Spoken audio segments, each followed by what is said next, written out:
नमस्कार. इयत्ता 10वी विषय राज्यशास्त्र. मी सौ कुंभार मॅडम. प्रथमतः तुमचे या व्हिडिओमध्ये स्वागत. आज आपण विषय राज्यशास्त्रामधील प्रकरण नंबर 3 राजकीय पक्ष याचा अभ्यास करूया. मागील प्रकरणामध्ये आपण संविधानाची वाटचाल आणि निवडणूक प्रक्रियेचे स्वरूप समजून घेतले आहेच. सामान्य जनता, लोकशाही, प्रतिनिधित्व आणि निवडणुका या सर्वांना जोडणारा सर्वात महत्त्वाचा दुवा राजकीय पक्ष असतो. आपण राजकारणाविषयी जे ऐकतो अथवा वाचतो ते बरेचसे पक्षांशी संबंधित असते. राजकीय पक्षांचे अस्तित्व सर्व लोकशाही व्यवस्थांमध्ये असते. किंबहुना लोकशाहीमुळे राजकीय पक्ष सत्तेसाठी स्पर्धा करतात. प्रस्तुत पाठामध्ये आपण भारतातल्या राजकीय पक्ष पद्धतीची ओळख करून घेणार आहोत. आपण वर्गामध्ये सुद्धा प्रतिनिधी निवडतो. हे प्रतिनिधी आपण सार्वजनिक वर्गासंबंधी जे प्रश्न आहेत ते प्रश्न त्यांनी सोडवावेत आणि वर्गामध्ये शांतता सुव्यवस्था राखावी यासाठी या प्रतिनिधींची निवड करतो. अगदी असंच आपल्या शाळेत आणि परिसरामध्ये अनेक गट असतात, संस्था असतात, संघटना असतात. कोणत्या तरी कामाचा पाठपुरावा करताना पाहिले असतीलच, सार्वजनिक प्रश्न सोडवण्यासाठी एखादी संघटना पुढाकार घेते. विविध चळवळींच्या आंदोलनाविषयी आपण वाचतो. वर्तमानपत्र असेल, दूरदर्शन असेल, इथेही पाहतो. अनेक गट, अनेक संस्था चळवळी यामध्ये सक्रिय सहभाग घेत असतात. त्याचप्रमाणे राजकीय पक्ष निवडणुका लढवण्यात पुढाकार घेतानाही दिसतात. समाजातील अन्य संस्था, संघटना व राजकीय पक्ष यांच्यात फरक असतो. राजकीय पक्ष हे सुद्धा सामाजिक संघटनाच असतात, परंतु त्याची उद्दिष्टे आणि त्याची कार्यपद्धती मात्र वेगळी असते. आपण आता राजकीय पक्षांची काही ठळक वैशिष्ट्ये पाहूया. राजकीय पक्ष हे आपल्या प्रकरणाचं नाव आहे. मग राजकीय पक्ष म्हणजे काय, तर त्याच्या व्याख्या इथं 2 दिलेल्या आहेत. वहीमध्ये या लिहून ठेवायच्या आहेत. पहिली व्याख्या आहे, राजकीय सत्ता प्राप्त करण्यासाठी लोक एकत्र येऊन संघटना स्थापन करतात व निवडणूक लढवतात. त्या संघटनेला राजकीय पक्ष असे म्हणतात. दुसरी व्याख्या याची, अन्य संस्था, गट यांच्याप्रमाणे राजकीय पक्ष या सामाजिक संघटना असतात. अशा या दोन्ही व्याख्या तुम्हाला आता राजकीय पक्षाच्या माहीत झाल्या. आता आपण पाहूया राजकीय पक्षांची ठळक वैशिष्ट्ये. इथे सत्ता मिळवणे, विचारसरणीचा आधार, पक्ष कार्यक्रम, सरकार स्थापन करणे, शासन व जनता यांच्यातील दुवा अशी 5 वैशिष्ट्ये राजकीय पक्षांची आहेत. आपल्याला 4 गुणांसाठी राजकीय पक्षांची ठळक वैशिष्ट्ये स्पष्ट करा असा प्रश्न येतो. मग तुम्ही 4 गुणांसाठी हे 5 मुद्दे लिहायचे आहेत. आता हे 5 मुद्दे लिहिताना पहिला मुद्दा सत्ता मिळवणे याचं स्पष्टीकरणही लिहिणं आवश्यक आहे. तुम्हाला याचं स्पष्टीकरण आता मी सांगत आहे. 1. सत्ता मिळवणे. राजकीय पक्षांचा हेतू केवळ निवडणुकांच्या माध्यमातून सत्ता मिळवणे हाच असतो. त्यामुळे सत्तेसाठी विविध राजकीय पक्ष परस्परांशी सतत स्पर्धा करत असतात. अशी स्पर्धा करण्यात अयोग्य काहीच नाही, परंतु स्पर्धेचे स्वरूप निकोप असावे अशा पद्धतीचे स्पष्टीकरण पुढे लिहिणं आवश्यक आहे. 2. विचारसरणीचा आधार. प्रत्येक राजकीय पक्ष काही धोरणांचा, विचारांचा पुरस्कार करणारा असतो. सार्वजनिक प्रश्नांबाबत पक्षांची एक विशिष्ट भूमिका असते आणि पक्षाला लोकांचा जो पाठिंबा मिळतो त्याला त्या पक्षाचा जनाधार असेही म्हटले जाते. असे थोडक्यात स्पष्टीकरण या दुसऱ्या मुद्द्याचेही तुम्हाला लिहायला हवे. आता आपण पक्ष कार्यक्रम हा पुढील मुद्दा पाहूयात. विचारसरणी प्रत्यक्षात आणण्यासाठी राजकीय पक्ष त्यावर आधारित कार्यक्रम निश्चित करतात. सत्ता मिळाली की या कार्यक्रमांची अंमलबजावणी केली जाते. अशा पद्धतीने याचे स्पष्टीकरण लिहा. पुढचा मुद्दा सरकार स्थापन करणे. राजकीय पक्ष सरकार स्थापन करतात आणि देशाचा राज्यकारभार करतात. अर्थात हे कार्य निवडणुकीत बहुमत मिळवणाऱ्या पक्षाचे असते. ज्या पक्षांना बहुमत मिळत नाही ते विरोधी पक्ष म्हणून कार्य करतात. आणि 5वा मुद्दा, शासन व जनता यांच्यातील दुवा. राजकीय पक्ष शासन आणि जनता यांच्यातील दुवा म्हणून काम करतात. जनतेच्या मागण्या आणि गाऱ्हाणे शासनापर्यंत पोहोचवण्याचे कार्य राजकीय पक्ष करतात. अशा पद्धतीचे स्पष्टीकरण तुम्हाला लिहायला हवे. राजकीय पक्ष पद्धतीचे बदलते स्वरूप. 1. प्रबळित पक्ष पद्धती. 2. पक्ष पद्धतीला आव्हान. 3. आघाडीचे शासन. याचंही स्पष्टीकरण आपण 2 ओळीमध्ये पाहूया. स्वातंत्र्योत्तर काळात काँग्रेस हा एक प्रबळ पक्ष होता. काही अपवाद वगळता केंद्र व राज्य पातळीवर या पक्षाला बहुमत होते. भारतातील राजकारणावर या पक्षाची पकड होती. म्हणून या काळातील पक्ष पद्धतीचे वर्णन एक प्रबळ पक्ष पद्धती असे केले जाते. 2. पक्ष पद्धतीला आव्हान. एक प्रबळ पक्ष पद्धतीला 1977 आव्हान दिले गेले. हे आव्हान काँग्रेसेतर पक्षांनी एकत्र येऊन दिले. 3. 1989च्या लोकसभा निवडणुकांनंतर राजकारणात एकाच पक्षाचे वर्चस्व असणे ही बाब संपुष्टात आली. त्यानंतरच्या काळात अनेक पक्षांनी एकत्र येऊन आघाडीचे शासन स्थापन करण्यास सुरुवात केली. आघाडी सरकार स्थापन करण्याचे प्रयोग भारतीय जनता पक्ष व काँग्रेस या दोन्ही पक्षांनी केले. आघाडी शासनातून अस्थिरता निर्माण होते हा समज आपल्या देशातील पक्ष पद्धतीने खोटा ठरवला. आघाडीचे शासन ही बाब आता भारताच्या राजकीय व्यवस्थेत स्थिरावली आहे. अशा पद्धतीने भारतातील पक्ष पद्धतीचे बदलते स्वरूप आहे. माहीत आहे का तुम्हाला, एकाच राजकीय पक्षाच्या हाती सत्ता दीर्घकाळ असल्यास व अन्य कोणतेच पक्ष राजकारणात प्रभावी नसल्यास त्या पक्षपद्धतीला एकपक्ष पद्धती असे म्हणतात.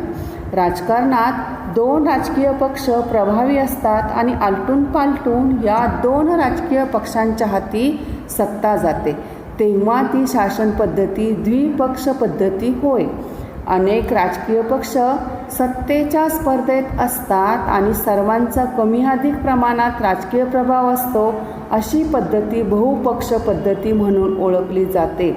इथे एकपक्ष पद्धती, द्विपक्ष पद्धती आणि बहुपक्ष पद्धती या तिन्हीच्याही व्याख्या दिलेल्या आहेत.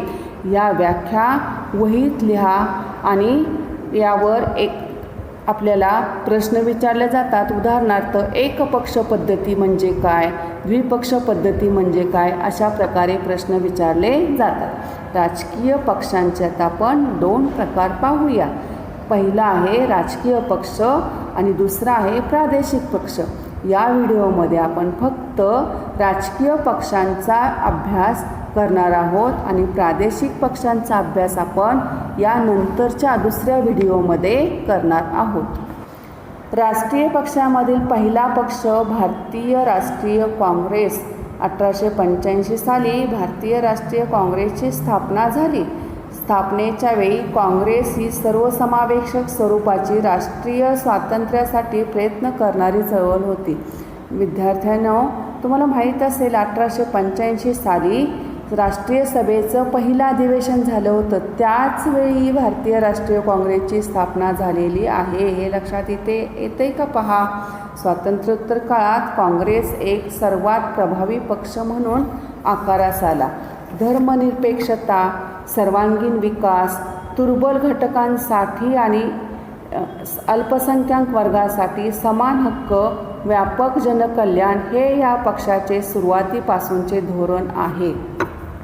अशा पद्धतीची माहिती टिपा लिहाले तर तुम्हाला लिहायची आहे. आता इथून पुढे जे जे पक्ष आहेत या सर्व टिपा लिहायसाठी येऊ शकतात. दुसरा पक्ष आहे भारतीय कम्युनिस्ट पक्ष. मार्क्सवादी विचारसरणीवर आधारलेल्या या पक्षाची स्थापना 1925 साली झाली. भारतातला हा एक जुना पक्ष आहे. मजूर, कष्टकरी वर्ग व कामगारांच्या हितासाठी हा पक्ष कार्य करतो. या पक्षाचा भांडवलशाहीला विरोध आहे. 1962च्या सुमारास चीन व सोव्हिएत युनियन या दोन्ही साम्यवादी देशांपैकी कोणाचे नेतृत्व स्वीकारायचे यावरून या पक्षातील नेत्यांमध्ये वैचारिक मतभिन्नता निर्माण झाली व भारतीय कम्युनिस्ट पक्षात फूट पडली. व त्यातून भारतीय कम्युनिस्ट पक्ष हा पक्ष स्थापन झाला. भारतीय जनता पक्ष, इथे या पक्षाचे चिन्ह पहा.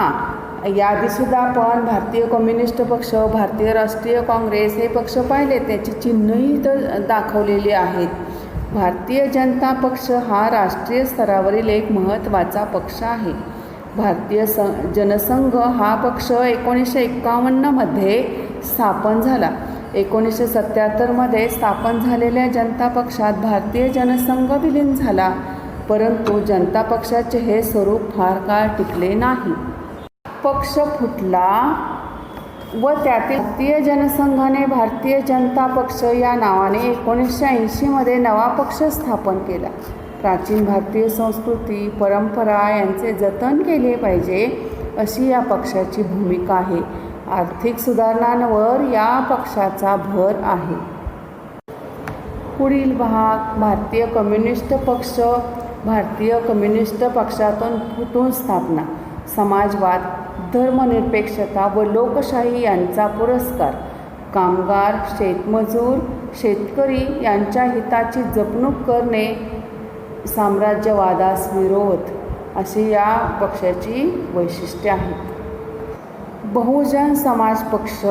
बहुजन समाज पक्षाची स्थापना 1984 साली झाली. समाजवादी विचारसरणीचा स्वीकार करणारा हा पक्ष दलित, आदिवासी, मागासवर्गीय व अल्पसंख्याक या बहुजनांच्या हिताची जपणूक करणे हे याचे उद्दिष्ट.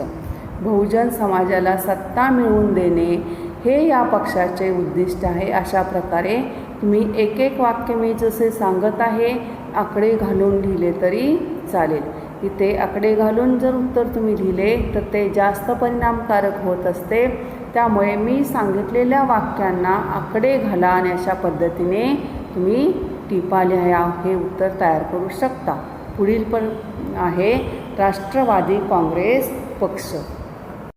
काँग्रेसमधून बाहेर पडून राष्ट्रवादी काँग्रेस पक्षाची स्थापना 1999मध्ये झाली. लोकशाही, समता, धर्मनिरपेक्षता या मूल्यांवर विश्वास हा पक्ष काँग्रेसच्या नेतृत्वाखाली आघाडीचा घटक पक्ष म्हणून ओळखला जातो. यानंतर काँग्रेस पक्षाबरोबर युती करून हा पक्ष 1999 ते 2014पर्यंत महाराष्ट्रात सत्तेवर आला. तसेच केंद्रामध्येही 2004 ते 2014 इतक्या प्रदीर्घ काळात हा पक्ष काँग्रेसच्या नेतृत्वाखाली आघाडीचा एक घटक पक्ष होता. याचे चिन्ह पहा. याचे कोणते चिन्ह आहे तर घड्याळ. पुढील पक्ष तृणमूल काँग्रेस. ऑल इंडिया तृणमूल काँग्रेस या पक्षाची स्थापना 1998मध्ये झाली. 2016मध्ये निवडणूक आयोगाने या पक्षाला राष्ट्रीय पक्ष म्हणून मान्यता दिली. लोकशाही, धर्मनिरपेक्षता आणि दुर्बल घटकांचे संरक्षण हे या पक्षाचे धोरण आहे. लोकसभा निवडणूक 2009 आणि 2014 साली जेव्हा झाली त्यावेळी वेगवेगळ्या पक्षांनी मिळवलेल्या जागा इथे दिलेल्या आहेत. भारतीय राष्ट्रीय काँग्रेसने 206 जागा मिळवलेल्या आहेत, तर 2014 साली 44 जागा मिळवलेल्या आहेत. अशा पद्धतीने हा तक्ता दिलेला आहे. इथे बहुजन समाज पक्ष पहा. 2009 साली 21 जागा मिळाल्या आहेत, तर त्याला 2014 साली एकही जागा मिळालेली नाही. सगळ्या पक्षांची मिळालेल्या जागा या ठिकाणी या तक्त्यामध्ये तुम्हाला दाखवलेल्या आहेत. विद्यार्थ्यांनो, तुम्ही वर्तमानपत्र वाचता. वर्तमानपत्रांमध्ये अशा बातम्या असतात. तामिळनाडूत सत्ता बदल, राजकीय दुकानदारीने दहशत, महाराष्ट्रात नव्या पक्षाची स्थापना, सत्ता सोडण्यासाठी मुहूर्त कशाला, कोणते खाते मिळणार, गृह का समाज कल्याण, पक्षांतर बंदी कायदा लोकशाहीस पोषक, हरियाणा जनहित काँग्रेसने आपले लक्ष गाठले, शिरोमणी अकाली दलाला स्पष्ट बहुमत, PDP या भाजपची युती. या अशा पद्धतीच्या बातम्या आपण दररोजच वाचतो. वर्तमानपत्रामध्ये या बातम्या ज्या असतात त्या आपल्याला भारतीय संघराज्यातील विविध राज्यांमध्ये असणाऱ्या पक्षांसंबंधीची माहिती सांगत असतात. हे पक्ष केवळ राज्यापुरते का आहेत असे प्रश्न आपल्याला पडतात.